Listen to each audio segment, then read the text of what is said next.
Podketeers.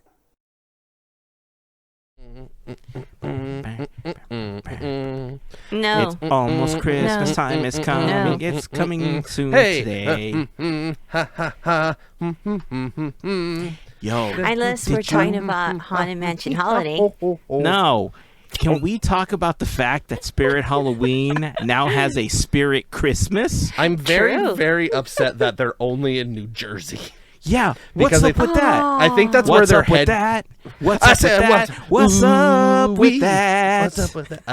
That's like my favorite Saturday Night Live skit of all time is "What's up with that?" What's up with that? It's the most non sequitur like thing, and then he's playing like the saxophone. Anyway, I think it's because they're headquartered in New Jersey, so it's like their pilot program. So they're just doing it close to their headquarters. Meh. I agree. I don't like it. They're gonna expand. But their There's spirit- no way yeah. that they can't. Well, if it goes well. But it was like, also they had like horror Christmas stuff or like Halloween Yeah. Christmas stuff. So it was like Chucky Christmas sweater or, I don't They know. couldn't bring What's that that here? Dave the Clown or what's that new thing everybody's all talking about? Is it Dave the Clown? I don't know. Now I gotta look it up. feel like if you know anything about me, I don't do any research when I say things. Let me see. Not Dave the Clown. It's something else. The clown. It's It not Krusty? Dave. is no, Krusty no, no. the Clown. He's in the Art, Terrifier movie. Art the Clown. Art the Clown. Art the Clown. Yeah. Dave the Clown. I've- There is a I've never Dave heard of the there is a Dave the Clown as a pro wrestler. Is a Mexican professional wrestler. Dave the Clown. hey, Is it Dave the Clown? According to I'm thinking- prowrestling.fandom.com/wiki/Dave the Clown. oh that Oh, okay. guy. Sure. Yeah, so Oh. Art is the Terrifier Art the 3 just Art came the out. Got So I think Art the Clown has officially become one of those like not a milestone monster, but what's the word that I'm looking for? Basically a cultural phenomenon at this point. He's a- reached the levels of a Freddy Krueger, of a Jason Voorhees. okay. He's like, a tent pole. He's a yeah, that's a good way to staple. describe him. He's a staple. That's the there word you I was go. looking for. Yeah, Staple's good. Paperclip. Yeah. If you they are definitely not child friendly. They are definitely films that you don't want to watch with your kids. Yeah, but they make some especially great if the- memes. I always see all those memes of him just are like gifs of him just going Memes like, are different though. Yeah. They're pretty I- funny, but I'm not a horror movie kind of guy, so Have you seen the TikToks where people like see him like walking away and then he turns around and then they like turn the other way because they're afraid, but he's like right behind them, like right as they turn around. I saw one where it was like in a Spirit Halloween and there was a guy, I don't know if it was him or if a guy dressed up as him, and it was like pretending to be one of the animatronics and just like going back and forth. And it had like they had like a prop where like the hand was broken and hanging out, so it looked like it was just a broken prop. Like it was sliding out of the animatronic. So then he'd go like, "Oh hello," or whatever. And be like, it was very funny. I don't know what he It's sounds funny. like. Not I like don't know. that. Hello there. I'm There you Art the go. Clown. Nailed it. Nailed it. You got it. I don't know. I mean, that could Ah. be it. Tweedledee, I'm Art the No, Clown. that's it. Yes, Got it. hello everyone. But he moves Time around to a be lot. terrified. But he moves around like Jack Sparrow, so you know. like, Hello like- everyone, I'm Art the Clown. he's always looking for some rum. I've got a jar of dirt. I can't do a Jack Sparrow. It's like, I've never tried one, so I guess that's okay for. You know what we should do? We should have Savvy. one segment where we pull random characters. Like we'll use the little wheel, right? And we'll just try to impersonate the characters as best we can. But obviously we can't prepare because it's gonna be random. We need to like right? have like one of our family members just be like, name a character now. Like get a text message. They said, you know, Homer Simpson or whatever. Either way, Yeah. I think it would be a fun segment if we just That would randomly be. start impersonating characters. Let's see. Random. Let's try this. What are you looking for? Random cartoon character generator. Let's see what happens. Well, if it's cartoon, then it's gonna be like everybody, unless we're gonna just stick to. That's why everybody get cartoon. We have. What came up? This gave me 9.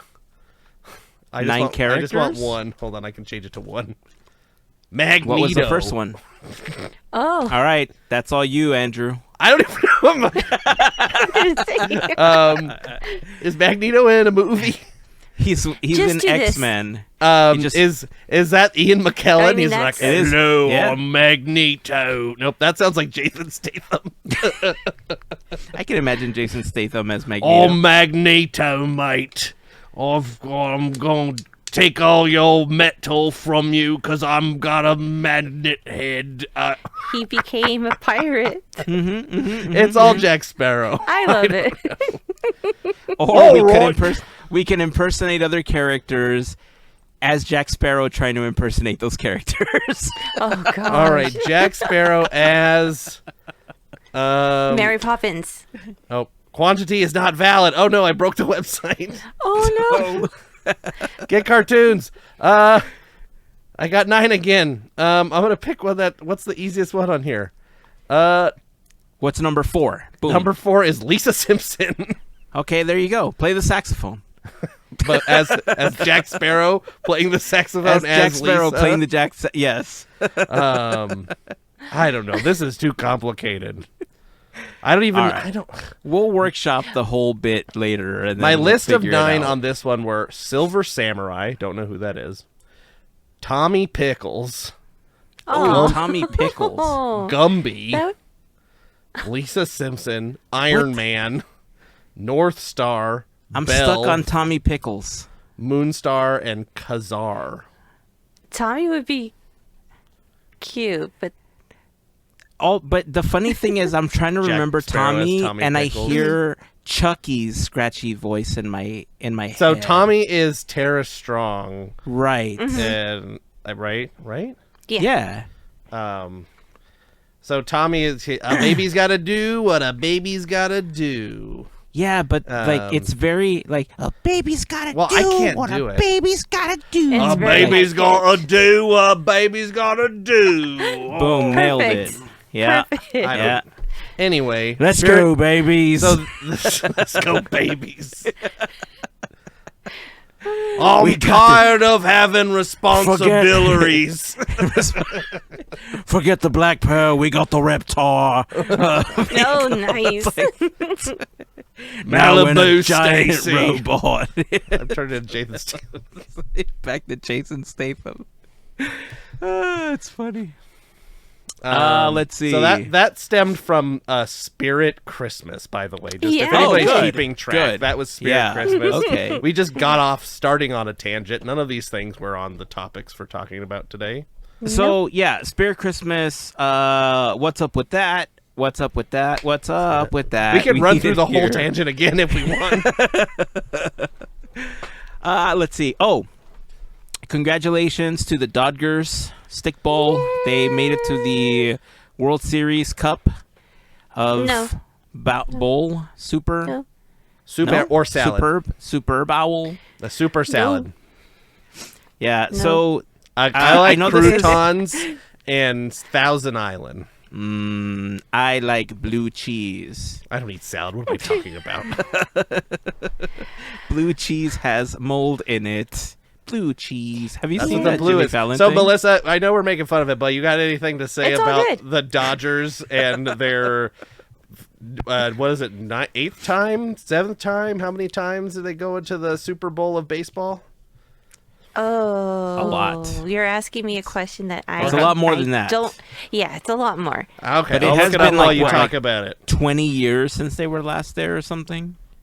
What do you mean? What is it? When was the last time they made it to the World Series? Last year? 2020. What? No. The same Yes. Dodgers in LA? Not the same team. Well, not the same people, but the same But the same corporation, team. Dodgers Yeah. Incorporated. And then they Yep. lost. So they went to the World no, Series. we won. How dare you? What? We won in 2020. Stop. I gotta No. Google this. Hold on. World Series 2020. The Dodgers have- Miguel, Anitza, They paid and the whoever Tampa else Bay is going to Rays. be screaming at you right now. Wow, look at that. It's true. It It's is. true. I mean, Is that the would year know. they faced the Rays? Yes, Tampa Bay Rays. Yes. Okay. 4-2. Okay. All right. The time before that was 1988. No, The Land Before Time came out way correct. The last before time they won. 1988. So they have had in the whole team history going back to the Brooklyn Dodgers, they've appeared in the World Series 20 times. They've See, won more than 7. Yes. But the coolest thing about this one, I guess you would say this matchup in particular, is that the Dodgers have not been at the World Series to play against the Yankees in 43 years. So 1981. I wasn't here, but to see it, like, we've heard about it and stuff growing up. So to see it this time around in our generation, it's like, this is awesome. Like, both teams are really good. Of course, I'm going to be representing, Dodgers, but Oh, I thought you were going to say the Yankees. They have played the Yankees.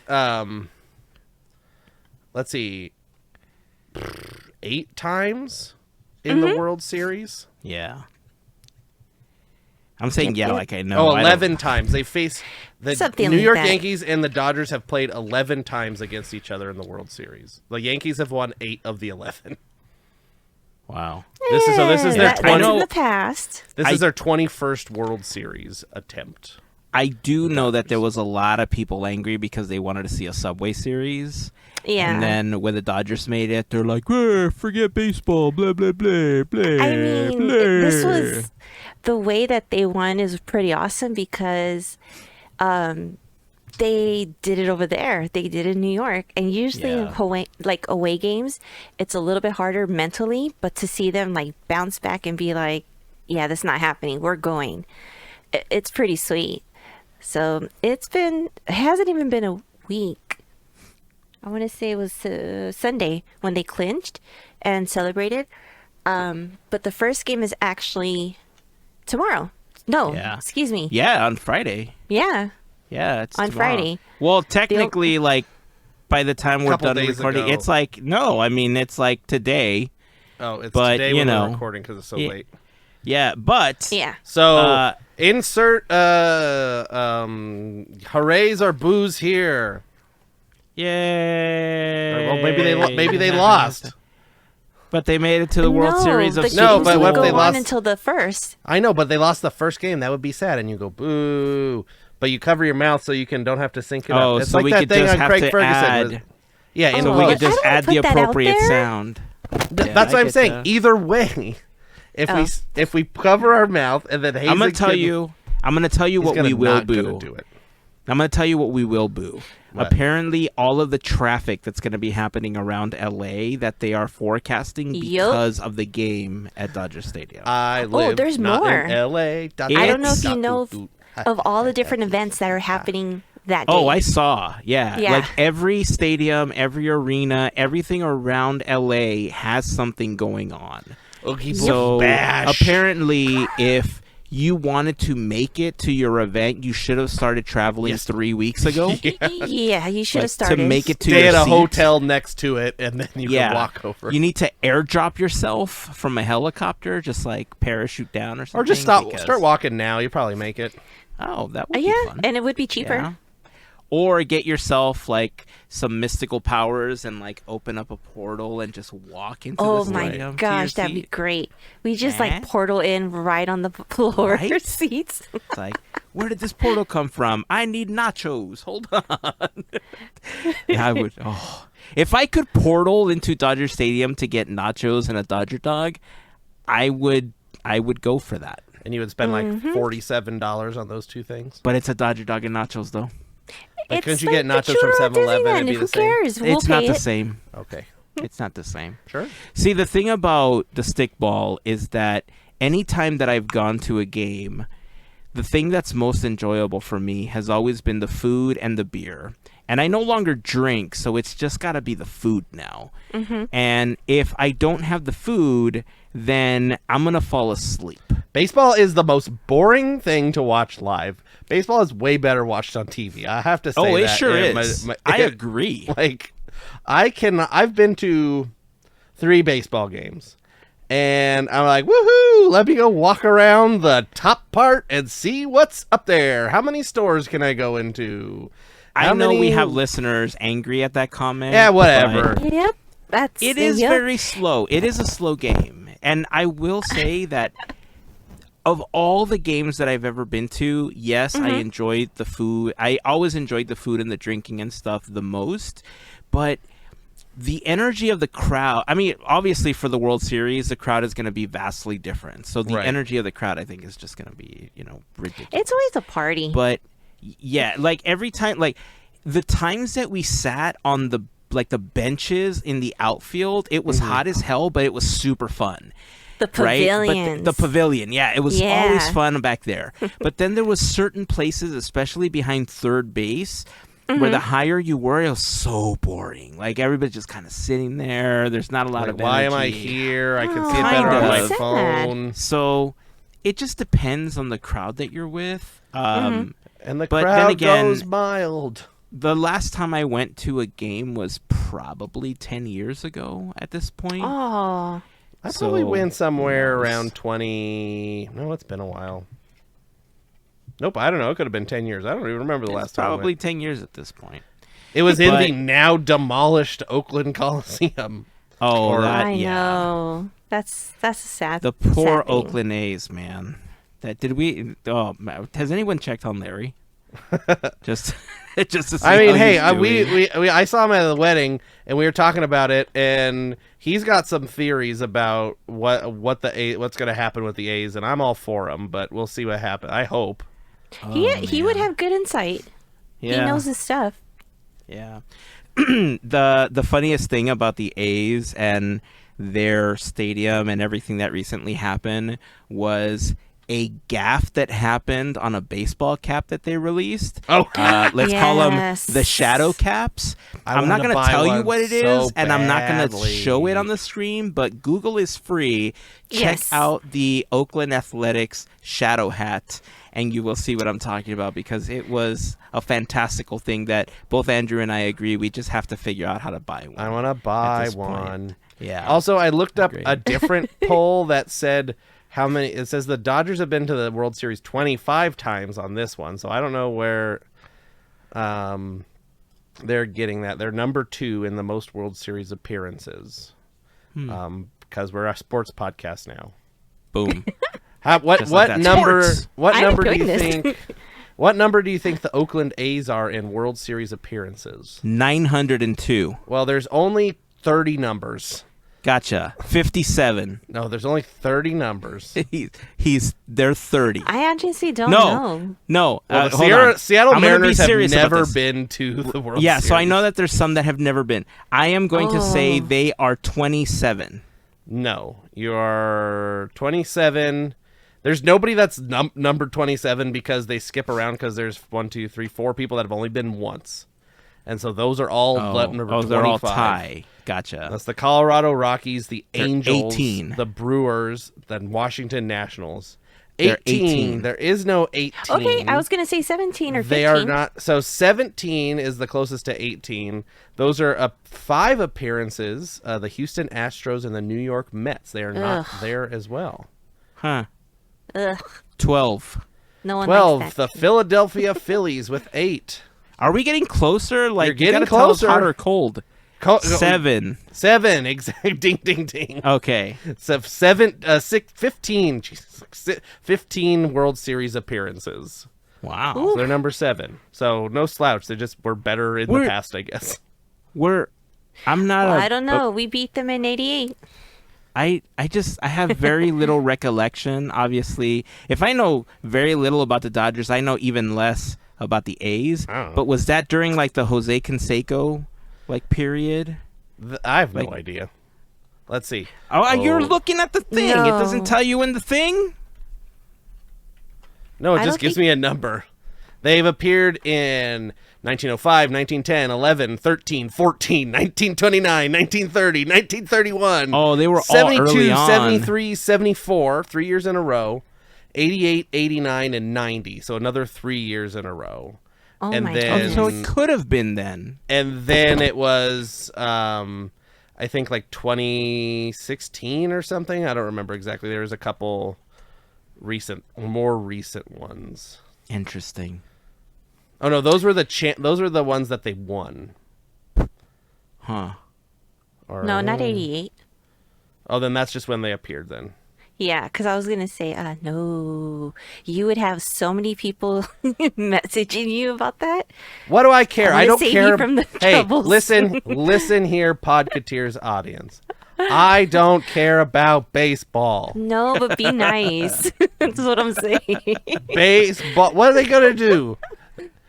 What are you going to do? Text me.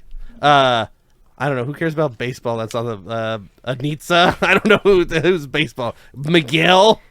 Who'd you say that likes baseball? We do have some pretty passionate. Heather. Brian's not a Dodger fan though. I don't care. I just don't like baseball. But wow. baseball. Brian, come at me, Brian. But they are very passionate about Albert. the game, so, Larry, yeah. come at me, Larry, about baseball. Yeah, we do have a very large group of very passionate baseball fans. Remember when you showed us that boring video about the boring T-shirt? Oh yes, that's how I feel about baseball too. It's like my favorite clip of all time now. Okay, but so here's what I'm gonna say. I'm very happy that the thing that people like, the people like it. They're going to the big thing at the end and may win it. Good job for you guys. Yeah. And I hope they win so you guys are happy, because I like it when my friends are happy. So there you go. We'll be good job too. for you guys. Yeah. So the biggest reason I think. So here's something funny. So when I was in college, I kind of de facto became a Yankees fan for a while, mainly because it was the cool thing to do at the time, to wear a Yankees hat, and who was on a team at that time? Was that that was the time that Derek Jeter was like a part of the team. And was he married to Sandra Bullock or something? Was that him? I don't know. He's married to like J-Lo or something like that. I don't know. So I actually have 2 Yankees jerseys with the number 2 on them, and one actually says Jeter on it and stuff. They were gifts around that time. I still have them. They have fallen into the same trap as my hockey jerseys, where the closet shrunk them for some reason. Damn closet. It's not like a weird like humidor closet that makes everything shrink or something. Right? I don't know what's wrong with it, but the closet made them shrink, and so obviously I can't wear them anymore. But I do have 2 Yankees jerseys. I do have 2 Dodger jerseys.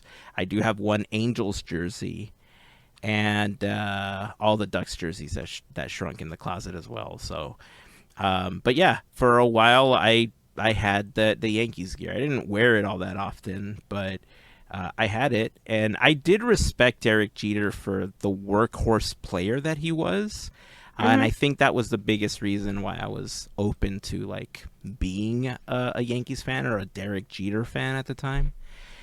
So there's a little tidbit. There's a jersey that lives in my closet. We need to send it up to the rafters. You have more and baseball retire. jerseys? Oh, sorry. Go What's ahead, that? Andrew. No, that was it. I said what I got to say. Oh, you have more baseball jerseys than I do, Heyzen, which is bananas. Granted, different teams, but still.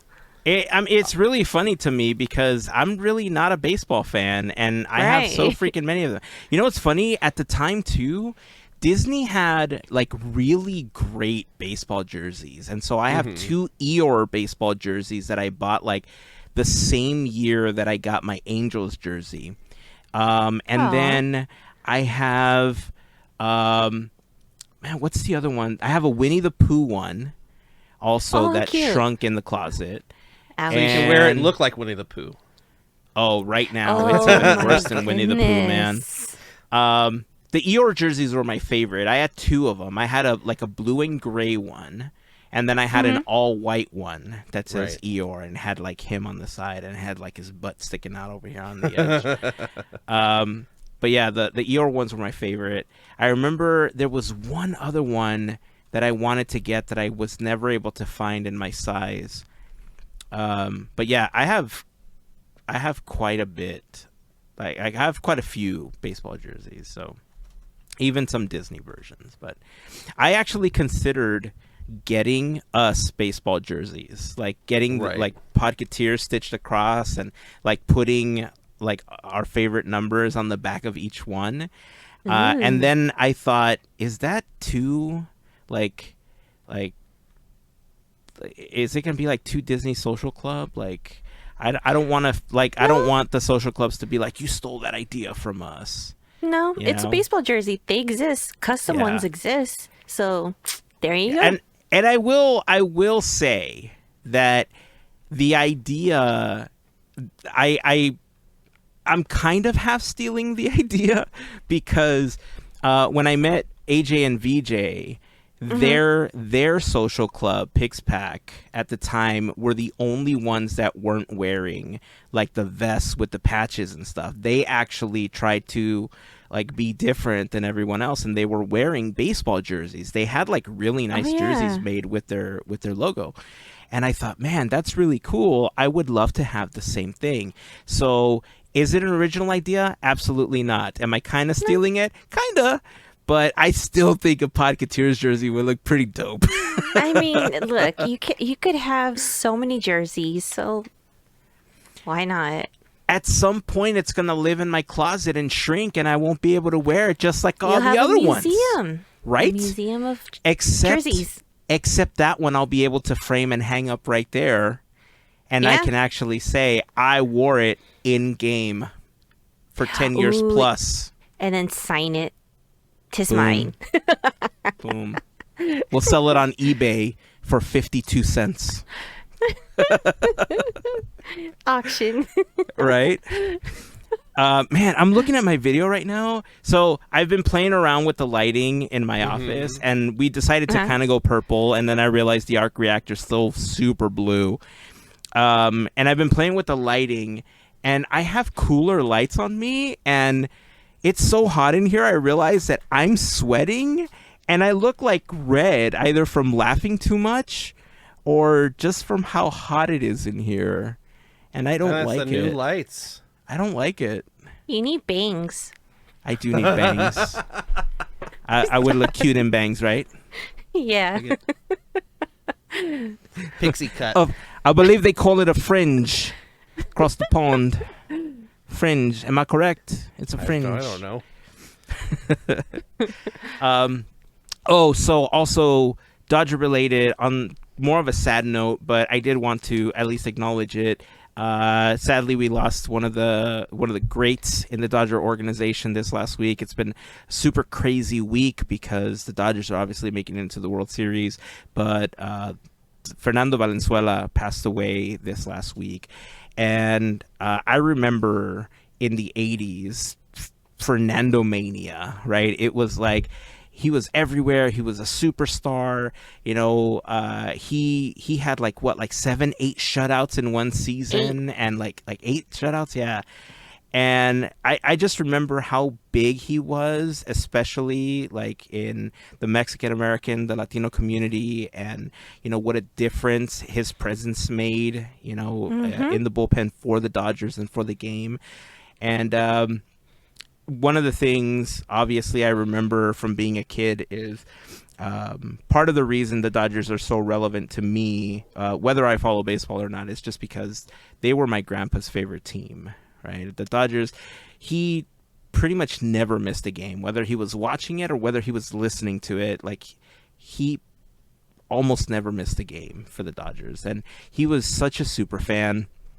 I'm sure that me becoming a de facto Angels fan because they were owned by Disney and all that other stuff doesn't bode well in my family, but, you know, it is what it is. National League, American League, you're good. Yeah. 2 different things. Yeah, we're somehow connected in the Freeway series, so we're good. But yeah, obviously he was a really big part of baseball, and so to all of his friends and family, you know, we want to send our condolences, and to everyone that's a really big fan of the sport and Fernando Valenzuela, you know, we are sorry for your loss. It was a big loss, I think, in the community. I know that he was suffering recently. I don't know from what exactly, but I don't it know seemed either. to.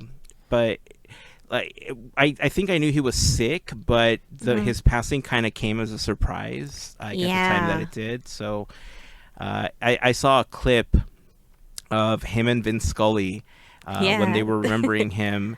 And it was so funny because Vince Scully was getting ready to throw the first pitch out at the game. And he's all like, all right, here we go. And then he stops. He's like, oh, no, I think I messed up my rotator cuff. And so I need somebody to help me out. Is there a left-handed person that can help me? Any left-hander that can help me? He's like, oh, look, Fernando Valenzuela is here. How convenient. Right? It was one of those moments where it's so cheesy the way that it's happening, but you know that like Vince Scully's voice is so iconic and it was so synonymous with the Dodgers that you know that man just enjoyed every moment of that little bit, regardless of what it sounded like or regardless of how cheesy it was, just because you knew he bled Dodger blue, right? So absolutely. It was a sweet clip. I just thought, cheesy as it was a sweet clip. So, I did want to acknowledge that before we move forward. So, congratulations to the Dodgers to making it to the World Series. In honor of my grandpa, let's go blue. Yep. You know. So, and make sure you check on your friends. Yeah, exactly. It may be a little stressful. Yeah, I'm sure it will be. And if you're going anywhere near Dodger Stadium, may the odds be forever in your favor. You're brave. Yeah. Let's see. Hey, can you tell me a little bit about this Cast Life Scares thing? Because I had no idea this thing was happening, and I feel like if it's what I think it is, can they just take our idea and just make it a Disney scary farm thing now? Right? So this is one of those moments of today I learned. And today we learned. So it's been apparently, excuse me. It's been noted that it's a 13-year tradition for cast members to choose a day in October and,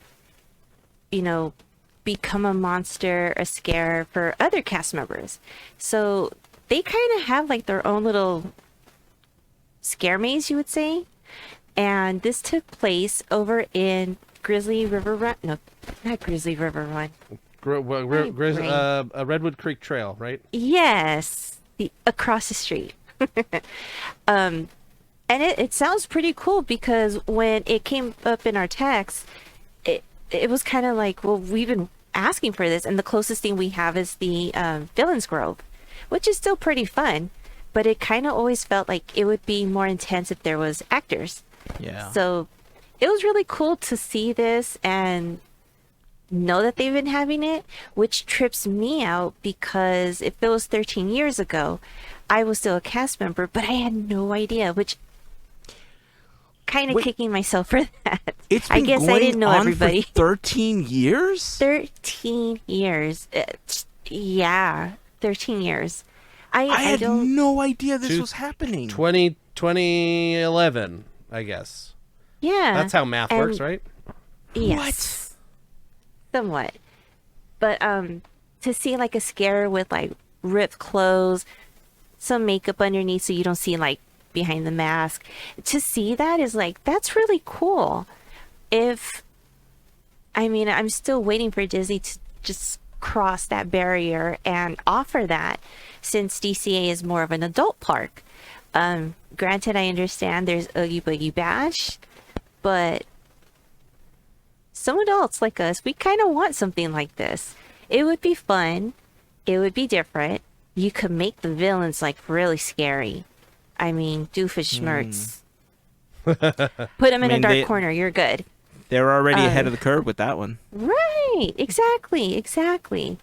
And then, so in Disney Parks blog, I had to look it up the page or whatever.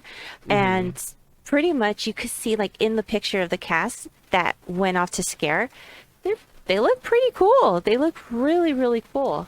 Well, when I saw that picture, that's what I was saying. Like, what the heck, man? How come they actually don't have this like Disney Scary Farm thing going on? No. And I love what Disney does. It's so different. And yes, it is catered for children, which is fine.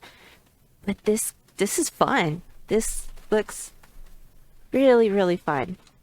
So it only happens one night, right? It's just like a one-time, boom, here you go. Yeah. So I was looking up, I was like, I was just curious to see if Disney owned any horror movies or horror franchises.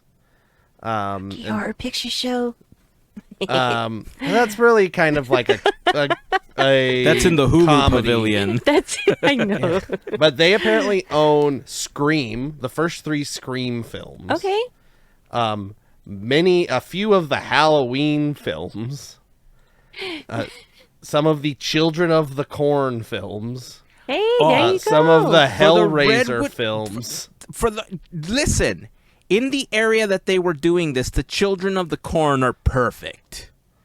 Yeah. The Prophecy, I don't know some of these. The Crow. We could play some all of four of those the too. Crow films. You know what they should do? What they should do is they should hire the people that made or are making the new Steamboat Willie horror movie. And they should have like a horror Steamboat Willie thing going. Or they should do like super scary Oogie Boogie with giant dice. And then they like toss the dice to make decisions for stuff. They also own giant Arachnophobia. That's a scary movie. The Puppet Master, American Or Werewolf a in haunted Paris. Sixth trip Sense. around the rivers of America. Like, Didn't they used to kind of do that? Like, they had the Cadaver Dans on that was when it was the Halloween party at Disneyland. But they did, or were they just on the rafts? They were on rafts. the rafts that go back and forth between Tom Sawyer Island. Okay, that's what I did take pictures of them. Let's take see. pictures of them on the rafts. If I can find one when I'm editing the episode, you'll see it here. Ooh, look at that. Oh. hey, next to mansion. There you go. But now Frankenweenie. Now we have to somehow get Disney on board to do this for real. Right. Regardless of the franchise, we have to get them, because it feels like it. I was going to say that it feels like they were testing it, but it's been going on for 13 years. So obviously this is just something like cool a, that they like do a for the cool cast members. thing that they do just for fun. But why don't they do it for guests? Why don't they expand this out into the park? They know people would like it. I think it's honestly they want to have their niche. And their niche is family-friendly Halloween. Everybody else is doing adult, teen, scary Halloween. Disney is doing family-friendly Halloween. And everybody, it's making them money. And Boogie Boogie Bash sells out in 4 seconds. I understand that. But, I mean, the stuff that they've done at Tokyo, like the Mad Hatter mazes and stuff like that, they're so good. Which aren't going on anymore. Right, but they were like, that's such a cool concept. Right. They could bring that here and easily just make it a wristband event where it's 18 and over and you don't have to bring kids in. And you get all the adults that want to do the same kind of Not Scary Farm or Universal experience, but maybe they don't like the intensity of the stuff at Universal or not, and they kind of get like their own Disney scary version of these mazes. And Darkness. One of my lights just went out. It's crazy. Dun, dun, dun. What is happening right now? All right, put up the technical difficulty thing.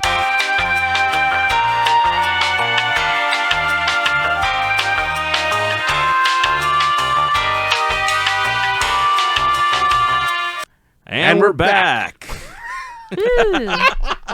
That was not planned. That was the best. I'm sorry. I'm having technical difficulties with this cool new light setup. Yeah. What are we talking about? Leave it to me to not actually plug in the cable to keep the battery charged. Oh, the on power that light. cable. So yeah. Oh no. That's kind of helpful. The mazes. That's what we were talking about. So maybe Disney's listening and they were angry that I was saying this, and that's who turned off my light. Maybe it wasn't that the battery failed. Dun, dun, dun. Maybe that's what it was. Yeah, I think my humble opinion, which I give very often, is I think the only place that this, we just have Jack just peeking in, is the only way we get this kind of thing is at a third park at Disneyland. I don't think at this point how they have built their Halloween offerings that the horror mazes and thing, like a little bit, even if it's only just slightly scarier, would fit anywhere. Like, it wouldn't fit at Disneyland. You know what the response to that is? I agree. I mean, I'm a big We chicken. can't get this, but we get Avatar Land? Come on now. Avatar Land. There's the big dragon and their big whale. What can be scarier than a 4-hour film from James Cameron? A 5-hour film. Don't say that. Don't give him ideas. The Floodborn or whatever, or Avatar 3 Fire Country or whatever. Captain Odyssey, whatever. Anybody see that show? It's one of those. Have you seen? There's a show where a doctor's on a cruise ship and we've been watching it. That's funny. Anyway, so yeah, I mean, it's a good idea, and obviously there is a want for it, but they're making so much money on what they're doing. So in this model of Disney, they will just keep cranking out what they're doing to make all the money. We talked about it last week, just money, money, money. So yeah. Boo. Give me spooky. Spooky. Maybe they spooky. could do like okay, Steve Harvey. Survey says. Or the only other thing I could think of is like if they did sort of like take the old Rainforest Cafe and turn that into like a pop-up like horror maze, like downtown Disney, where you pay like a separate $25 or whatever, and you could go through that, and it's they did run it with the by VR Disney. Stuff. Yeah, when the Void was there, they did it. Why not do it for Halloween? Because that's a Void. The Void. That's a separate company. You could pretend that it's a Kmart and have Spirit Halloween come in and do a spooky maze. Art the Clown. And then Art the Clown, exactly. Fits right with the Disney crowd. That would be funny. Imagine you had Jangles the Clown. I don't know who that is. I'm going to have to look that up. Jangles the Clown. All right. Well, I would love... From Inside Out. Inside Out, yeah. Oh, okay. I would love to see Disney do something scary. I know we've talked about this in previous years, but if they're doing this for the cast members, test it out. They love to make money. Test something like this out for adults. Rainforest Cafe. Sure it would make money. Did they knock out down the ESPN zone already? You're welcome. Or is that still? so? I think the building's still up. ESPN zones, 2 floors. See? Put it in there. Two-floor maze. Rainforest Cafe. Or 2 different mazes, one on the top, one on the bottom. Or connect them. Yeah. You could have an Inside Out spooky clown maze. We can have Alien. Is it Alien? They own Alien? The Alien Adventure thing that they took out of Disney World. Yeah, which was Alien Encounter. Alien Encounter. Thank you.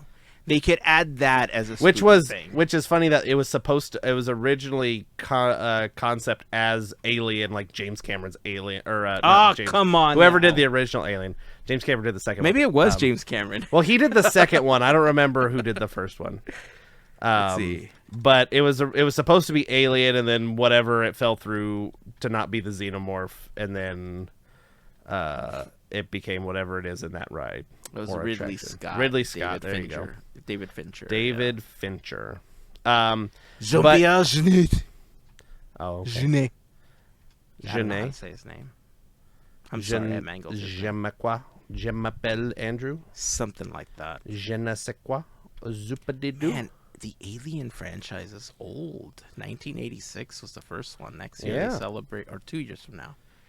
Well, that's Sigourney Weaver, right? You can have like a Sigourney Weaver character, Fassbender. and that must have and then a bunch of xenomorphs, and there you go. Boom. And just put it in downtown Disney, and you can pay an extra fee. I love it. All right, well, we got some other stuff we want to talk about, so we should start transitioning to that. But before we do, I know that we just took a little technical difficulties break, but that was I only think we like should 1 take a second. Well, in the editing, it was a Right. second, yes. There's the magic of editing. I want to take this opportunity to thank a very special group of listeners, our podcast, Fairy Godparents, because it's their support via Patreon that help make these episodes of Podketeers possible. For more information on how you can become part of the FGP Squad, we invite you to go to podketeers.com/FGP. There you will find more information about what the FGP Squad is all about, a list of some of our top contributors, a link to our Patreon. But being a part of the FGP Squad family gets you some additional perks, like access to exclusive discount codes for brand new Podketeers gear, special section on our Discord, in our Discord community, also random giveaways, access to additional content that we've uploaded to Patreon as well, and more. So again, if you're interested in becoming a part of the FGP Squad, we invite you to go to podketeers.com/FGP. And of course, to all of the members of the FGP Squad, we just want to send a huge thank you for your continued support. And speaking of links, I want to remind you that podketeers.com/links is the link that you want to bookmark and maybe even create a little icon on your phone, because it's the page that has some of our most commonly asked for links, including our latest episode, a link to the Quizneyland playlist, of course, a link to our Discord and the FGP Squad. We always post any Teamboat Willie fundraisers that we are currently running. We also have a link to our YouTube channel and Larry's YouTube channel, Goofy Guys Adventures. And of course, we have a link to our Armchair Imagineering playlist. So again, podketeers.com/links is what you want to bookmark, and that way you have it conveniently saved for whenever you need access to it. What else we got today? Let's see. Oh, I wanted to talk about... before we talk about this toy, can I just quickly give an update on the toys that I was making? Yeah. Yes, because the Lego, right? Yes. So if you've been listening over the last few weeks, I have been practicing making like little Lego figures and stuff like that, because I wanted to make, originally I wanted to make one 3-foot tall Lego figure for the pediatrics department at the hospital. And instead of making one 3-foot figure, I decided to make two like 18, 19-inch figures. And I made like a little Frankenstein monster, and I made a Dr. Frankenstein to kind of pair them together so that it was more of a scene with both of the figures. And I was able to finish them. I was happy that I was able to drop them off earlier today, and I just wanted to show off the final figures because I was really happy with how they turned out. Here are those figures. Nice. So they look cool. Thanks. I was kind of nervous because a few days ago I broke the Frankenstein head trying to attach it to the body. Because all of the parts were basically made the same way that Lego figures are, with the pegs for the head and the way that, you insert the arms and everything. And one thing that I didn't take into consideration was how much thicker certain pieces or certain areas of the piece were going to be after painting them. Okay. Mm-hmm. And I tried to jam them in, and I tried to like tap them into place. And it was too much like pressure, and it ended up snapping certain joints, and like the neck snapped and everything, and so it was bad.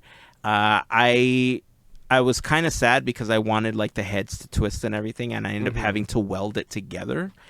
But the worst part was that the head had already been painted and it looked pretty good. And this is why we couldn't record the other night, because I had to repaint the head and I had to get everything like welded and put together again. But ultimately it turned out okay. It like the Frankenstein head, I think, is kind of meh compared to everything else, but it's cool. I didn't get a chance to stay to see like the kids coming by the location, but everybody that had come to see them while I was standing there, because I stayed for a little bit just to talk to some of my coworkers and everything, and every time somebody walked by, they thought it looked cool. So they are now in the I think they're both now in the pediatrics department, because it was for them, so it now lives on that floor. That's their perpetual Halloween decoration. Yes. Yeah. Hey, so it's cool. So I was pretty happy with how it turned out. It was my first time making anything this large, so I learned a lot from this one, I will say that.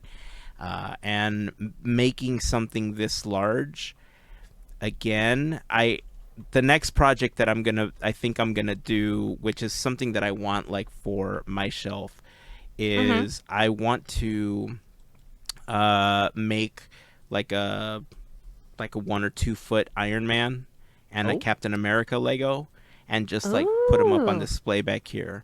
So that was my original idea, but then this kind of came up, and I wanted to take the opportunity to do something fun, But nice. Yeah, Captain America and Iron Man might be next.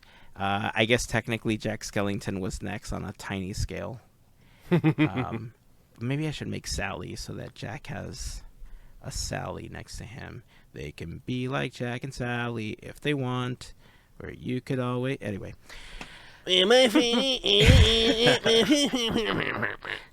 Don't waste your time on me, you're already... that's too close. We're going to get a copyright strike. Yep, you sound just like him. Let's see. Okay, so now the real toy that I wanted to talk about, because Robosen released a new Roomba Buzz Lightyear toy. Ooh. And Adam Savage, I'm not going to play the audio for the video, but Adam Savage had the toy on his the tested YouTube channel, and I wanted to play a little bit of the video. Obviously not a lot, or else we're going to be blocked in 20 countries again. Right. Yep. But steal our non-existent ad revenue. Right? Right. So taking our penny away. How dare they? So this Buzz Lightyear, I think, one, is super cool. Robosen was the company that, I don't know if you saw this a couple years ago, but they had built a model of Buzz Lightyear that was based on the Lightyear film. It's actually the one that's right in front of Adam right now. Yeah, okay. Yeah. Nice. He was supposed to be a little more lifelike. The suit was supposed to resemble the one from Lightyear and the actual character. And it had some cool like voice controls and everything, and you could get the wings to open up as part of like the toy. You could control them remotely, and it looked like he was flying and stuff with some of the gestures and everything that he could make. Oh, right. I thought it was such a super cool toy, and it was super well made. And now, let me fast forward a little bit, because now we have a more movie accurate version of Buzz. He does say Andy on the bottom, doesn't say Bonnie. Toy Story 1 accurate, or 2, or Toy whatever. Story 1 accurate, exactly. This toy is $600. It is I wouldn't pretty call it pricey. a toy at this point. It is definitely a collector's item, but you can control Belongs it in a via museum. Bluetooth. You can basically get it to like walk around and mimic some of the gestures that the toy Buzz made in the Toy Story film. You can trigger it by saying, "Hey Buzz," and then sorry, I need to block that ad out, and then we can keep talking about it. This is what happens when you're doing things live. Right. Dun. Hey, how come I'm not getting a skip?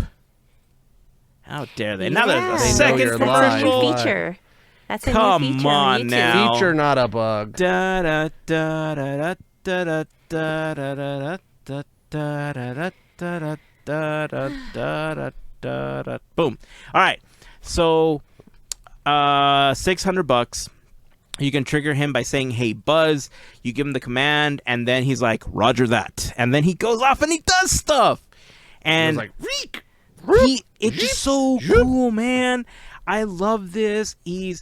I was reading some of the stats. I jotted this down because it was crazy. He's got 28 servo motors, 75 microchips, and 3,000 individual parts to help him articulate and move.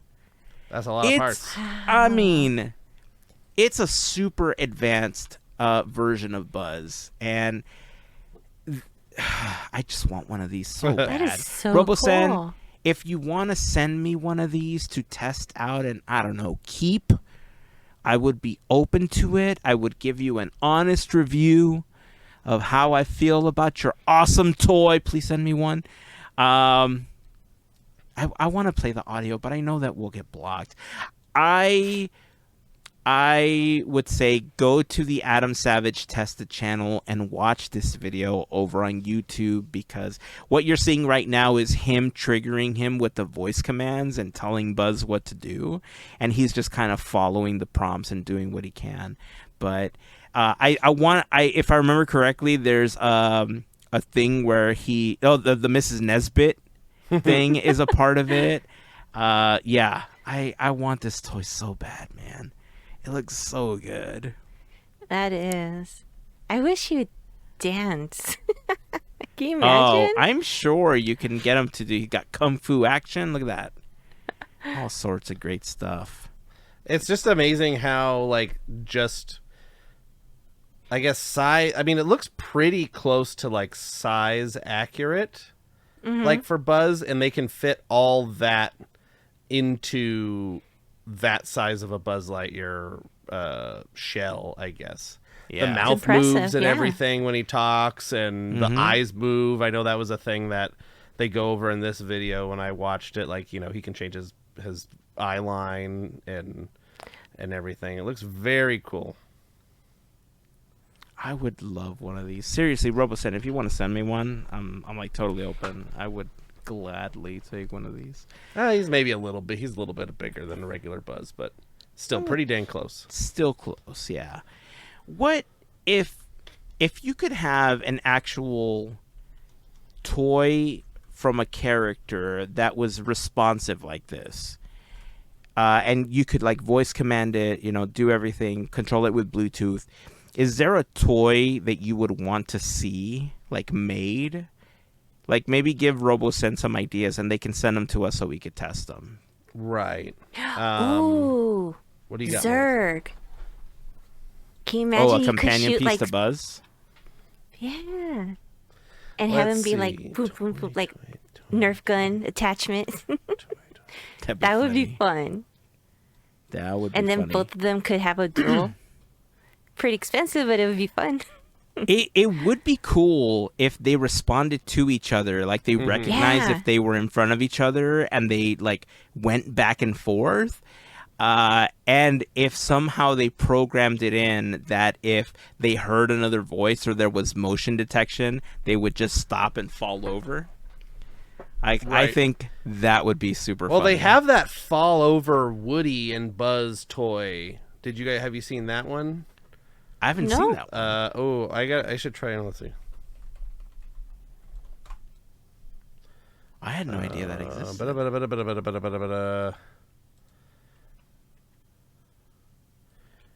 Here is, let's see.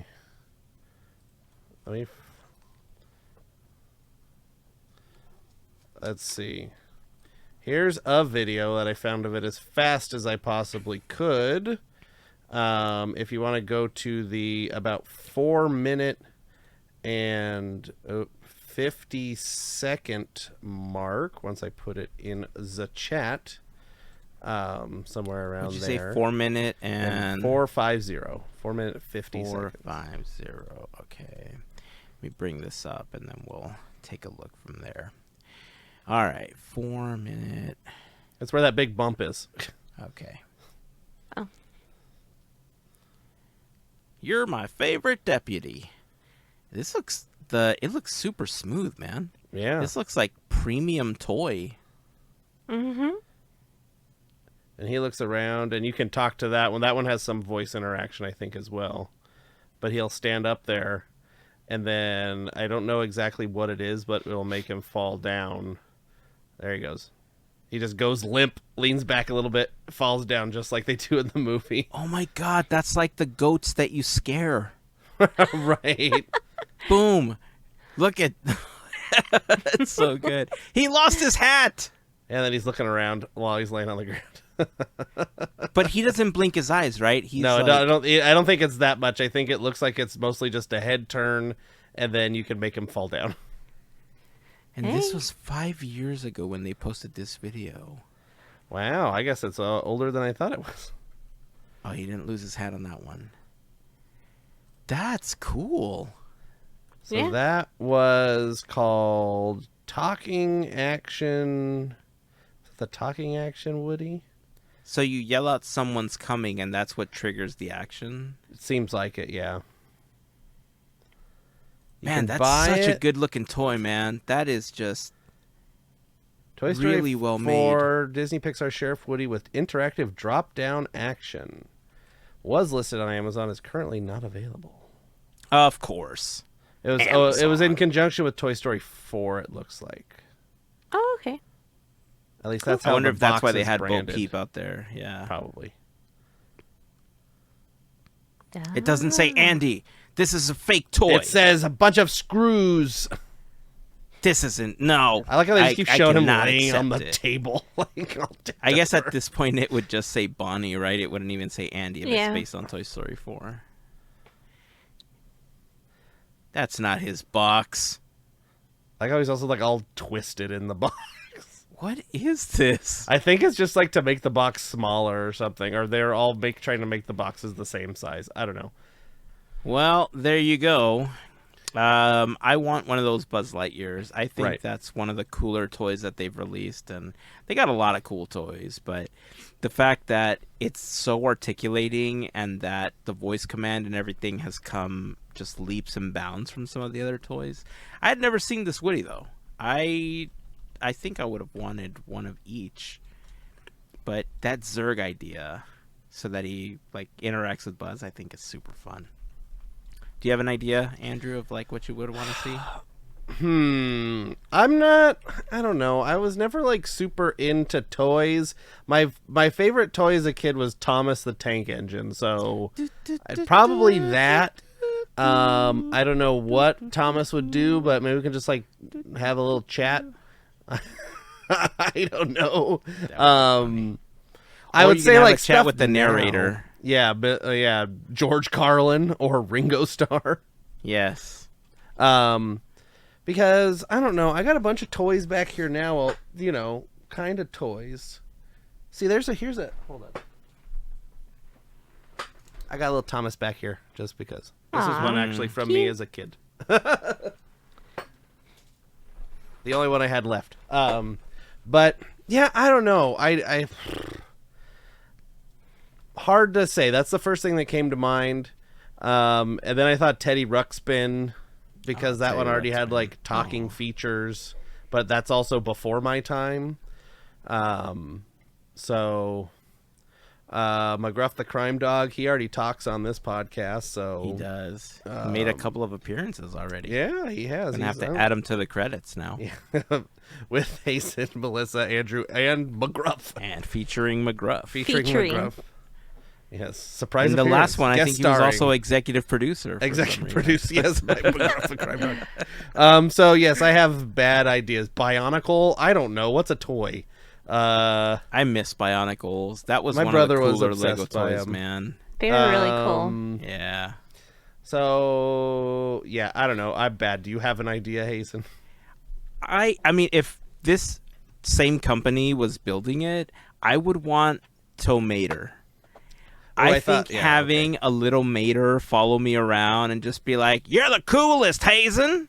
Just like program him to like just compliment me all day, follow me around, tell me he's my best friend. Like, it would just make me so happy. Right. Now it made me think of Wally would probably be a good case for this, right? I mean, I guess I didn't say Wally because I already have the one on my shelf. But if I could one get you a can talk to full-size and Wally follow I could you talk around. to. All right, I'm stealing that one. Things that already can follow Sorry, you buddy. around. So, because they already had like an R2D2 that kind of did that at some point. Arturito? Yeah, little Arthur. Little Arthur. No, you know what? Forget about Tow Mater. Sorry, Mater. I want Wally. I'll take Mater. That's fine. I'll take We'll switch Wally. ideas. Okay. Can I also kind of get a Bernie to go along with it? Sure. How about all of them and Steve? I don't Just know. both any of them. other- Steve. What's the Mel? Is that Mel's one of them, right? Isn't that the one that does the cleaning? Mel. I don't remember. I I don't remember. Nope, it's not Mel. No, I don't know what Mo. it is. Oh, Mo. Thank Mo. you. Mo. yeah. All right. Well, we'll put the question out for everyone. If you could have an advanced version of a toy similar to this Buzz Lightyear or similar to my upcoming Wally that would just talk to you and follow you around and make you feel good because like you got this awesome toy, what toy would that be? So leave a comment in the comment section over on YouTube. You can also join us on Instagram, Facebook, or Threads. But we'd love to have you in our Discord community. Make sure that you sign up. Go to podketeers.com/links. Click on the Discord button to join us. We'd love to have you so we can talk about stuff like this. Let's see. What else do we have? Oh, so this topic, we're going to totally pivot. We're going to talk a little bit about the Disneyland Hotel for a second because this was a conversation that started over on Discord because FGP Squad member, friend of the podcast, Heather, had gone to the new bar, the new lounge that opened up where the former Steakhouse 55 lounge had opened or was open. The new lounge is called the Broken Spell Lounge. And it's not, if you've ever been to Steakhouse 55 or if you ever had an opportunity to go, the way that it was designed was when you get into the Disneyland Hotel, at least that floor, that section, you would see some stairs that led up to some bathrooms and like another portion of the hotel. But then on the left-hand side, there was like a little bar and kind of some seating area. And for the most part, they used some of that seating for guests of Steakhouse 55 when you were getting queued up to go to your seat. Mm-hmm. And then they would kind of take you down this little hallway into Steakhouse 55. And what after Steakhouse 55 closed down, it was kind of just abandoned for a little bit. They didn't have any plans. A couple years ago, they said that they were planning on revamping it and that there was going to be a new steakhouse. But then they made the announcement that the new steakhouse was going to be going at Downtown Disney. There wasn't going to be like a replacement for Steakhouse 55. Kind of a mistake considering that Walt Disney World has theirs, right? They have their version. What is it called at Walt Disney World? They use Steakhouse 71. 71, right? So Yep. They just it's like literally that 55 closed, 71 opened. Like it was that like around that quick. Right. And it's the whole the naming convention was basically the years that the parks opened. Right. So it's kind of sad that they kind of switched them. They opened it over there, they closed it here, and now they're thinking about moving or opening a new one in Downtown Disney. It's my understanding that the new steakhouse is supposed to take the place of the old Tortilla Joe's building. Like that's where they're going to open the new one.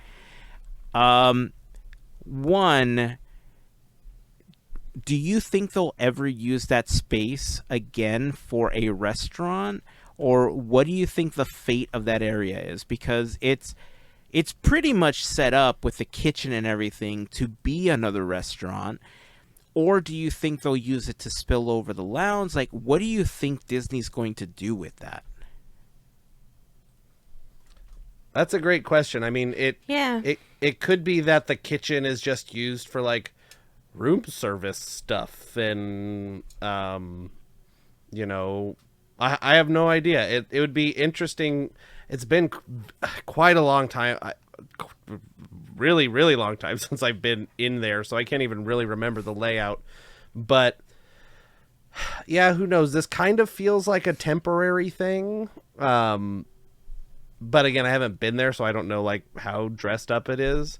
It would be nice if there was another, you know, restaurant, especially for the folks that are staying at the hotel, that they don't have to walk all the way into downtown Disney. Not like it's that far. And Tortilla Joe's is, I mean, pretty close. It's like smack dab in the middle of well, no, that's right past the Lego store, right? Like right across from the Lego store. Yeah. So it's like real close to the Disneyland Hotel, so not too far at all. But it's just nice that if you're staying at the hotel, you don't have to go out and like do security to go eat. So it'd be nice if they put something back in, even if it's not like a steakhouse, but it was just like a, you know, nice restaurant, you know, a higher class than like Goofy's Kitchen or something. But it doesn't have to be. It could be similar to what's the thing that they just opened in the Pixar Pier, the one that's the chain restaurant? The maple something leaf something. Yeah. Something, Maple leaf, maple Canada. The syrup. Great Maple Modern American Eatery. There you go. That thing, yeah. I got something. I got one word right. Yeah, I knew it was long. I just couldn't remember what it was. So like something along those lines where it's like it's kind of fast-ish and it's, you know, not super intense and it's kind of more relaxed in there. But something along those lines I feel would be appropriate for there, not having to like really be like fancy like Steakhouse 55 kind of felt, even though I did like it. But it also would be nice if they put in something more themed. Like, you know, they have the Disneyland Hotel has Trader Sam's. Can we get, you know, I'm just pulling things out here, you know, Haunted Mansion the restaurant or whatever, Master Gracie's Kitchen or whatever, or Barnabas T. Bullion's rough and tumble, you know, saloon, or, you know, something along those lines where what tower is that in? Because they're like themed now, right? Isn't it fantasy? It's a fantasy tower. It makes sense if it is. Boring. I don't think it's not Adventureland Tower, nor Frontier. I'm pretty sure it's fantasy. Yeah. Boring. Yeah. Okay, so some sort of fantasy land. The Dumbo top restaurant. They bring their own version of medieval times. Right. That's kind of too small for that, but you know what I mean? Like it could be more along the lines of what they're putting on the cruise ship with the Haunted Mansion, where it's just kind of the essence of, you know, whatever set attraction or property or whatever. It'd be nice if it was more park. Since we're at the Disneyland Hotel, it would be nice if it was Disneyland themed and not like a movie themed. But that would be my suggestion if I could pick anything. Something along those lines. Interesting. Yeah, I agree with that. Steakhouse 55, like it was really nice to eat there on special occasions.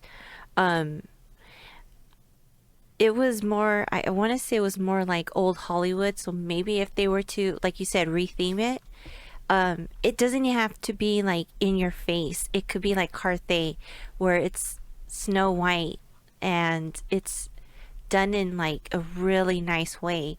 I'm hoping that they're gonna use the whole space or whatever for another restaurant,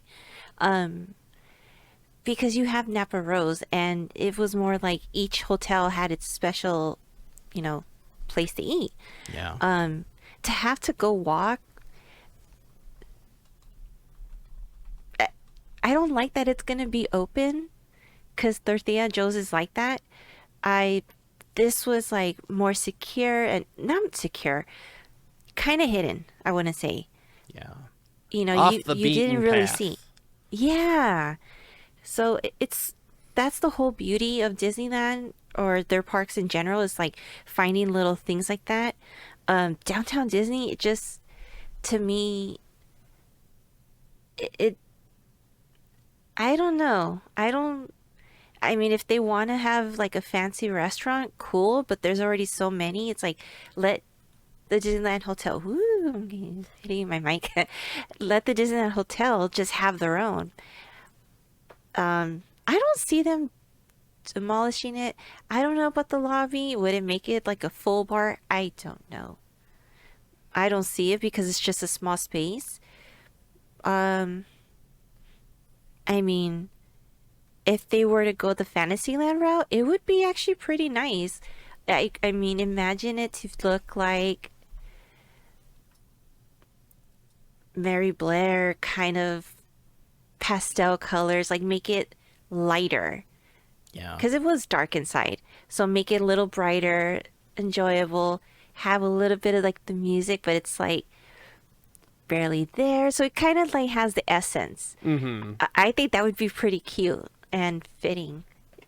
Yeah. If Disney wants to listen to us, Or about like a Listen, Rolly they- Crump restaurant. Or what about an Imagineer restaurant? How about that? oh, I like with that. like concept Interesting. art on the walls, and like And each section each is little- like by yeah. you know, you have the Mary Blair section, and you have the Rolly Crump section, and you have, you know, and every, you know, and Mark you know, with Davis their and- concept yeah.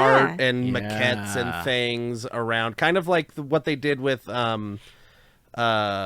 you know, it kind of in the same vein what they did with the what's the Pixar bar in the Paradise in the Pixar Pier, you know what I'm talking about. The Lamplight Lounge. Yeah, because Yes. then they have that special room and blah blah blah. That whole deal.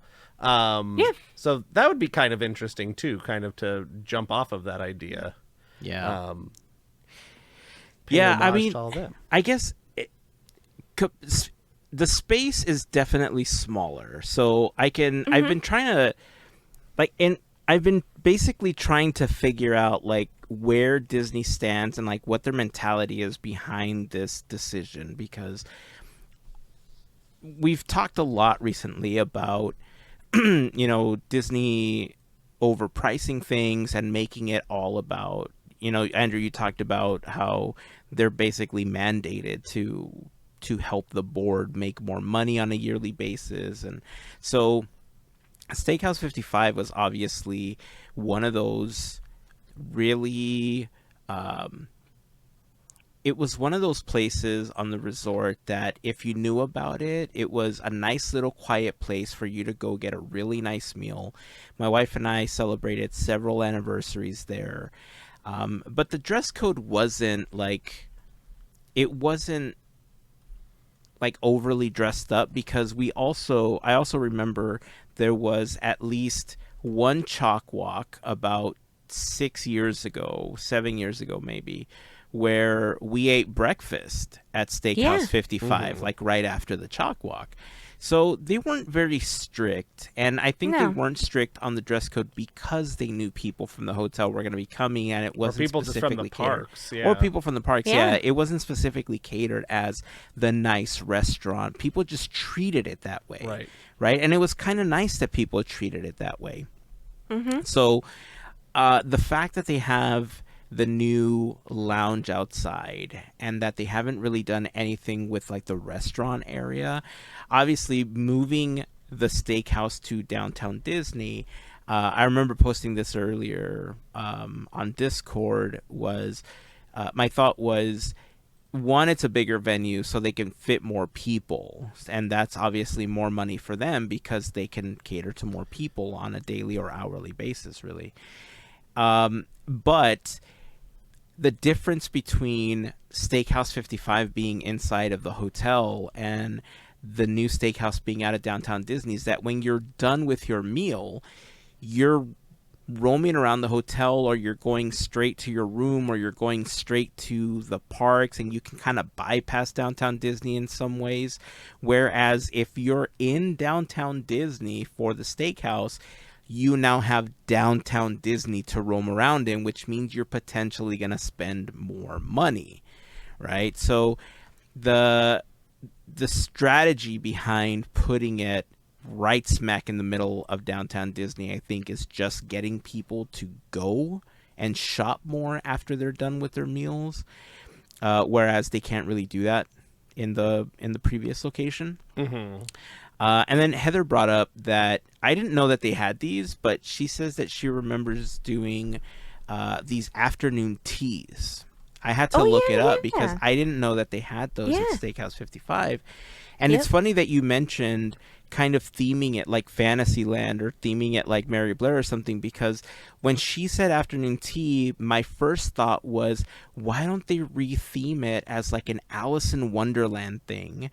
And then you can have like the tea parties there. You can have special, like, you know, like a special event sort of situation, but you call it like, you know, the Queen's Room or something, and it's like totally decked out with like the cards and like it's basically set up for something like that, and it's a permanent tea location. And the Mad Hatter's tea table. It could be, right? I did that voice bad. I mean, it would be really beautiful, especially with like the flowers or whatnot. With the flower, exactly, and it still has that like that classy look that they would want to go with it, but it's also the same cartoony look that I think would balance really well for different ages.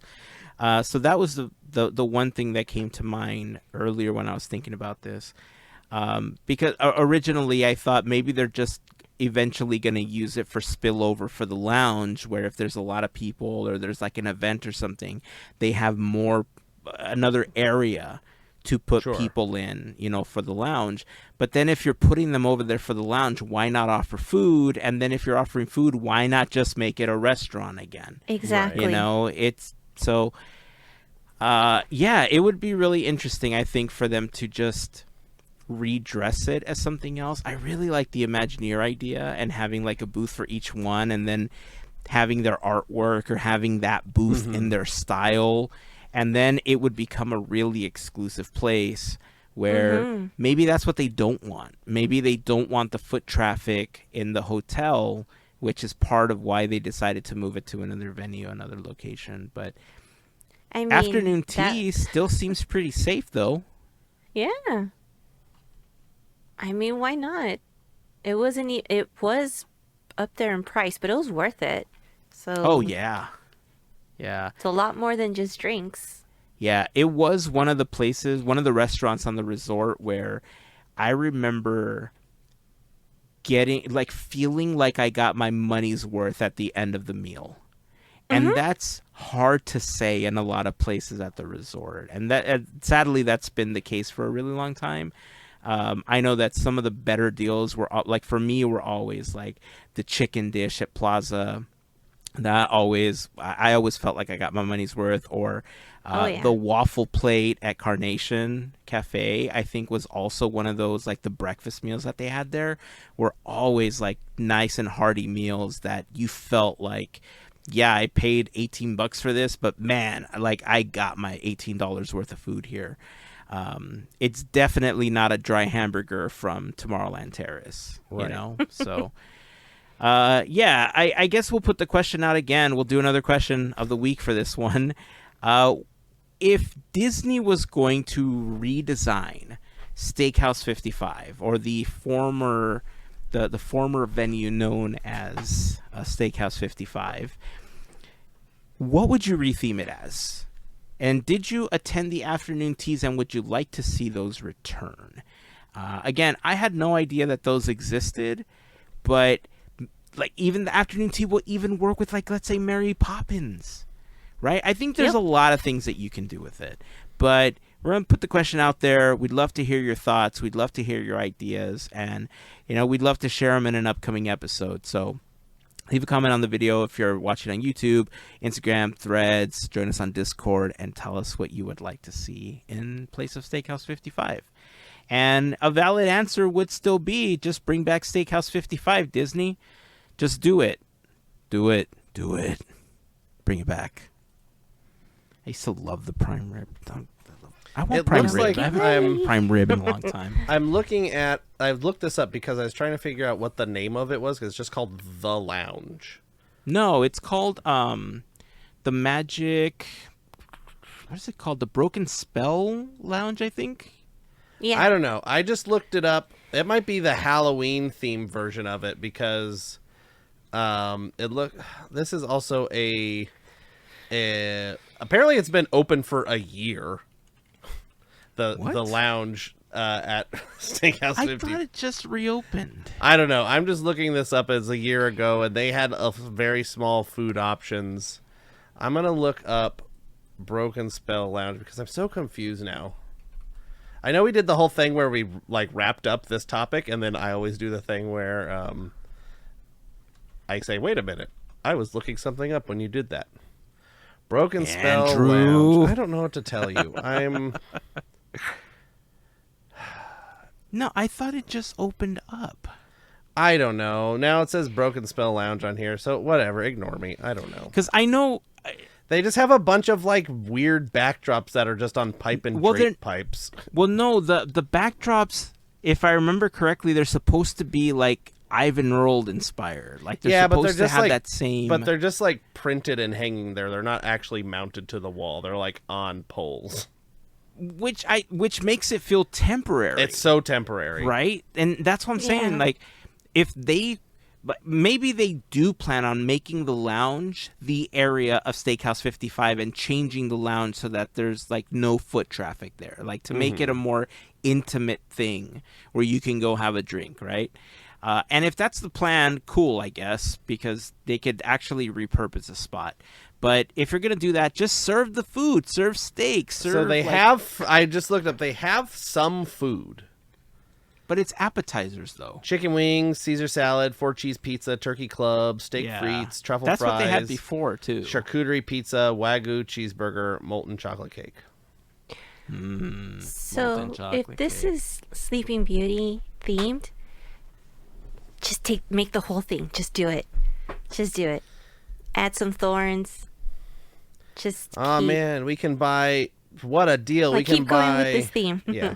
We can buy a bottle of Laurent Pierre La Curie Brulette Champagne for $2,000. $154 a bottle. Here's what I think they should do. All right, here it is. Here's my final suggestion. Then we're not talking about it anymore. Before we leave it up to the listeners and viewers to come up with their own ideas. Now, this is my final one. I think they should move the entire lounge into Steakhouse 55, or the venue formerly known as Steakhouse 55. And then they add a dragon animatronic inside where the lounge currently is, so that as you enter the hotel, there's a giant dragon to meet you. Let's do it. In the Fantasyland Tower. Done. Boom, and dragon. You just make it look like the bottom of a castle, like you know what I mean? Yeah, just, it's like just like in Paris. Right. You do the same thing, but you have the dragon. Meeting adjourned. Clack, clack. I mean, we do have a dragon head, so they're not using the one that used to be lit on fire. No. Oh, they have the original one that's in the archives. That's humongous. Yeah. But I think they have more pieces that they can use. Some of them might be a little crispy. 3D print. I got a 3D printer. I'll do it. All right, 1,462 pieces later. Listen, if they told us that we could build a dragon, I'm sure that we could piece a dragon together for them to put on the first floor of the Disney. There we hotel. go. All right, I would not say no to that. I would buy more printers to make that happen. And then you could put like a witch next to it, and they could have a cauldron. And love it. Bubble, toil, and trouble. Then they make it scary, and then it goes into California Adventure, and then they have a Halloween thing. Boom! It all wraps together from the idea that we had earlier. Boom! You're welcome, Disney. Perfect. You're welcome. It's like they just I don't know. They owe us a check at this point. I'm just saying. That's fine. So, hey, speaking of scary things, before we wrap up the episode, Mel, you recently went to Not Scary Farm. Yeah. What was that like? Oh my gosh, a lot of fun. The last time I was there, I was a teenager. Ooh, a rowdy teen. Well, you would think, but no. No. I went with a group of people who the number one rule, if you're at Not Scary Farm, you're not supposed to run. So we spent a long time looking for the person that ran. Don't do that when you're there. Just don't.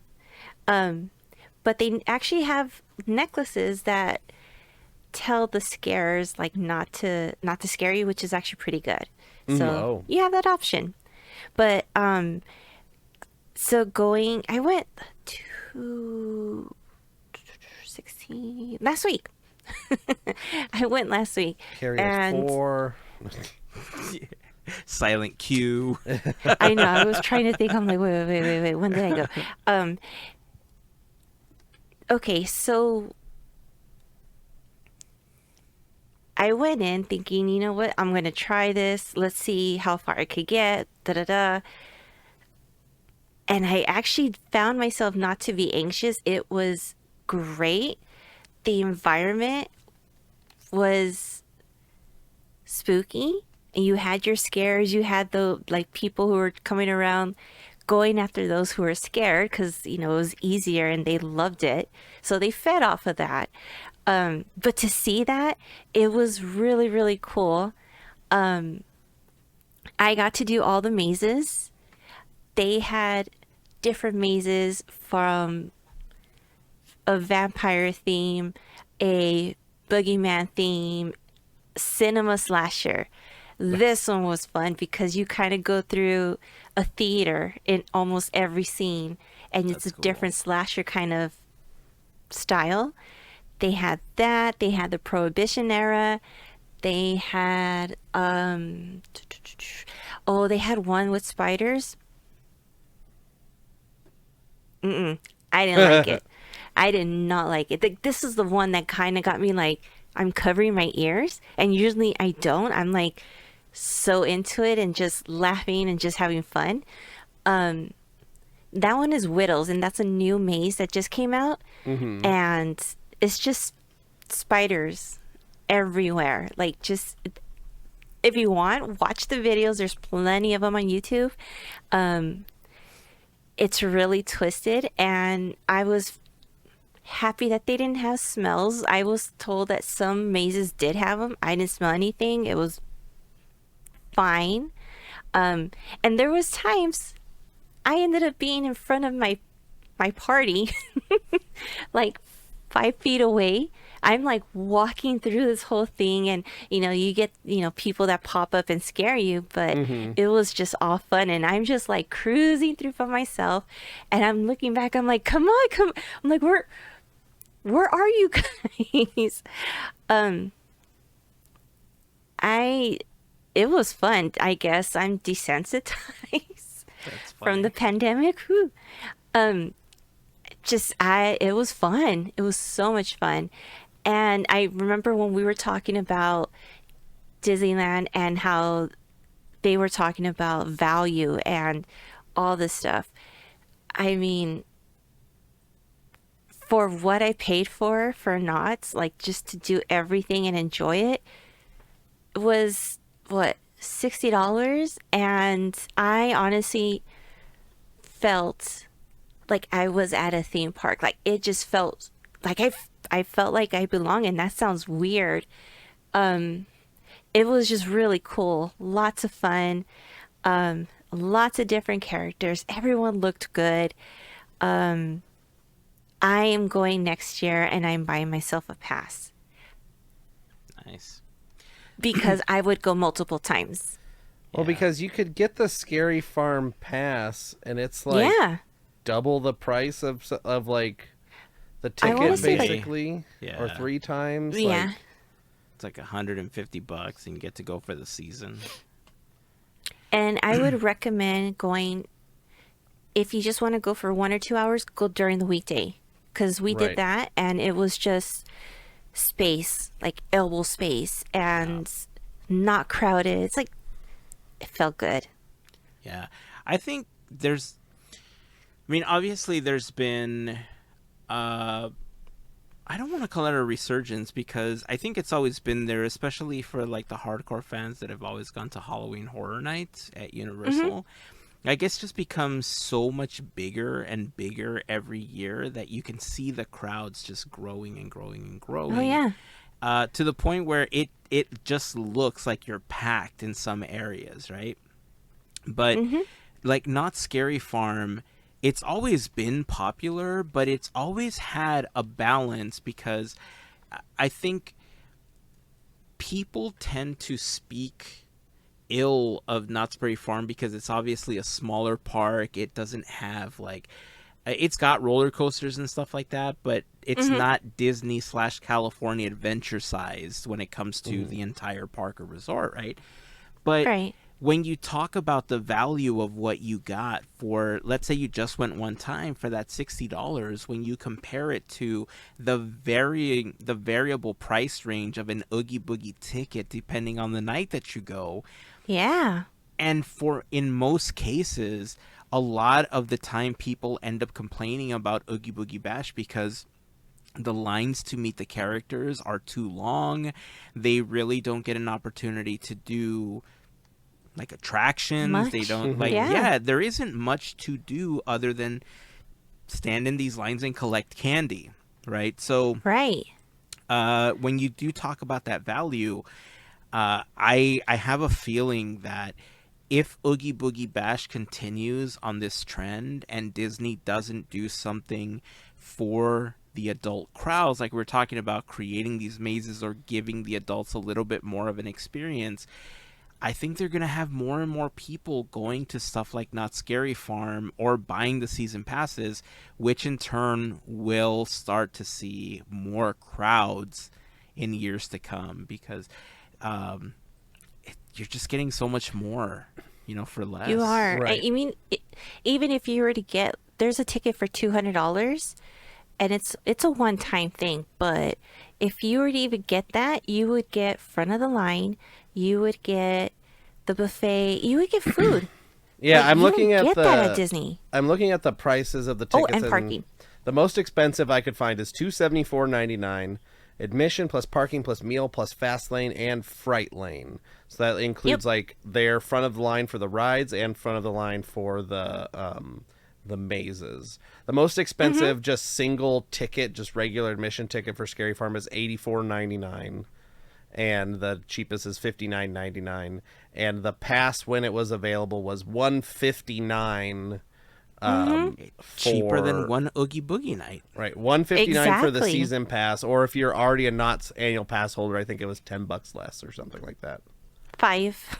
Yeah. I was like, it said it was $150 versus one for the season pass.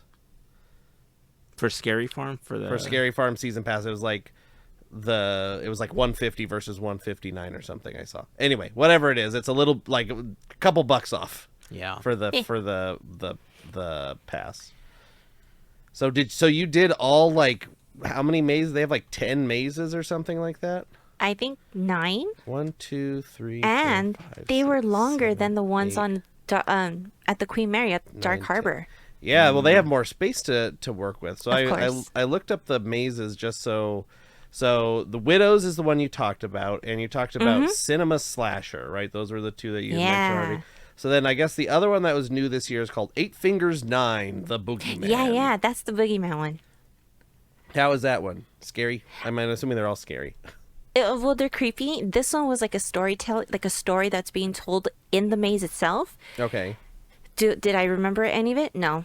I just loved like what they presented and stuff. So presentation wise was pretty fun. Oh yeah, Waxworks. That was another one. Waxworks is on here. Yeah, the Boogeyman one says, step inside a living fairy tale in a colonial township that's under siege by an inhuman monster that preys from the dark. As night descends, 8 Fingers 9 emerges from the shadows in search of fresh meat. His vicious bite penetrates deep, causing sleep paralysis, which holds his victims in sway while he slowly consumes their flesh. Step lively and beware of the dark, or you may be the main course at his next meal. Brought to you by Disney Cruise Lines. Right? Sponsored by Imagine. Honda. Chilling. Yeah, go ahead, Heyzen. Sorry. I was just going to say, I had to remind myself what the prices for Oogie Boogie Bash were. The August tickets were $134. The September tickets were $154 to $169, and the October tickets were $169 to $189 per person. Right. For one like 6 hours or whatever you can get in there, or like a whole season. We also have the Chilling Chambers. You remember this one? This is unsettling attraction pays tribute to the past while horrifying today's audience. Travel through the foreboding cathedral, encountering classic maze themes. This one was like in honor of its.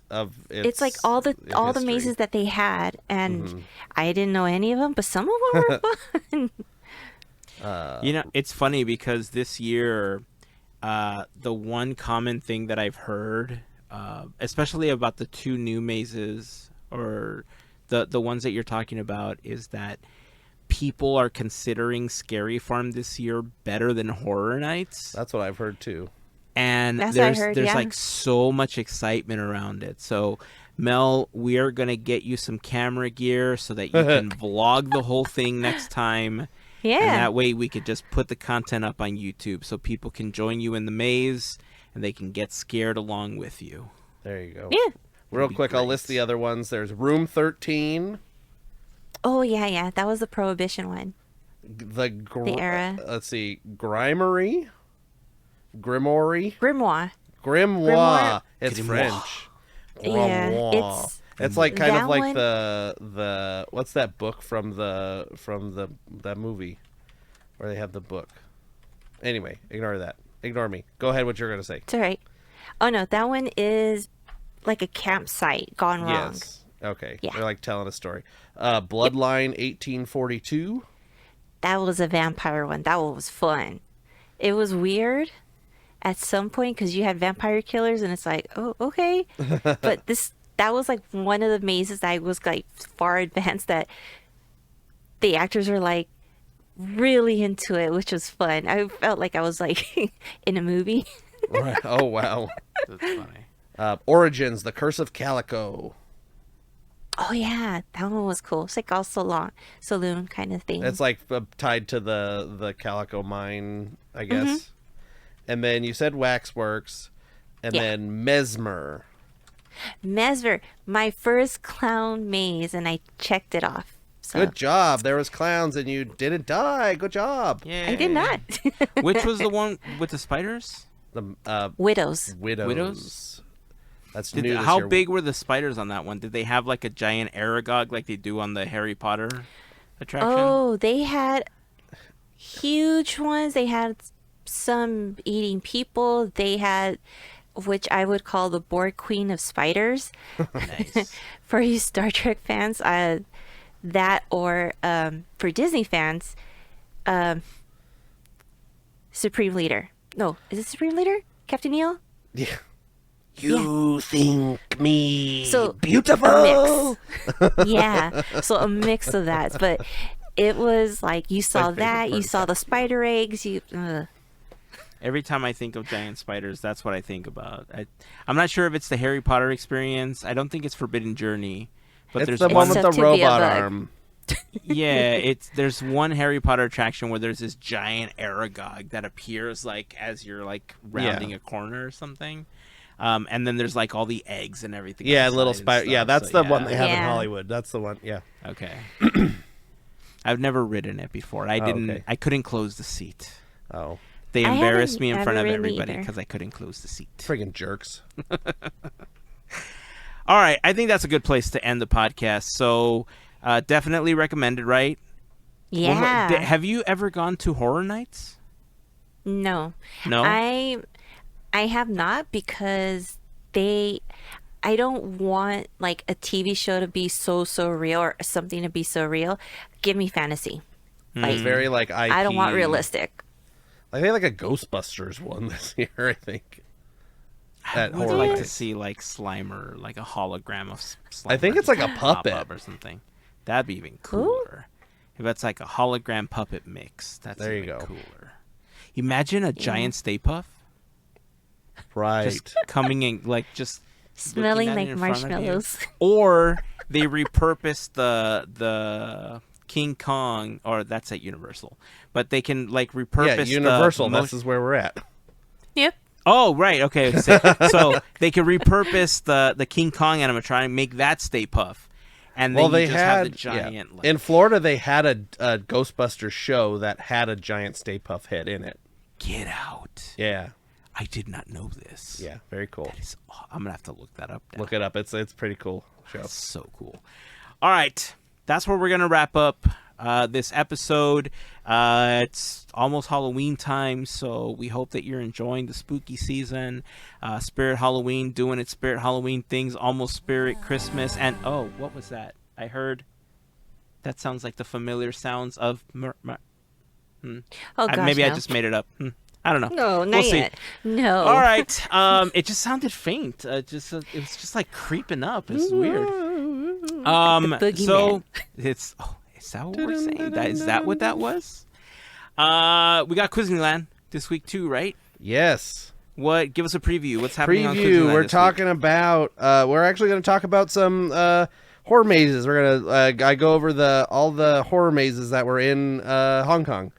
Nice. The Hong Kong mazes. There's also going to be a question on Joan Rivers. Okay. The movie Recess School's Out. Yes. And With Robert Goulet. Mickey Mouse cartoons.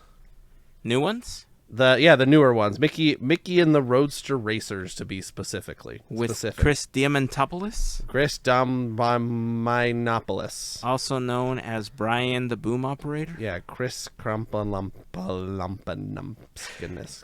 Nice. All right. That's it. That's where we're going to wrap up the episode. Remember, you can join us on our Discord community. Go over to podketeers.com/links. You'll find the button to click there. If you want to become a member of the FGP Squad, we'd love to have you as part of the FGP Squad family. Podketeers.com/FGP. And that's going to wrap it up. We'll roll the dice and see what happens. Actually, I don't want to roll these. They're too heavy. So until next time, keep dreaming, keep moving forward, and always remember to pass on the magic. Have a fantastic week, everyone. Bye. And go blue. Oh. Yeah.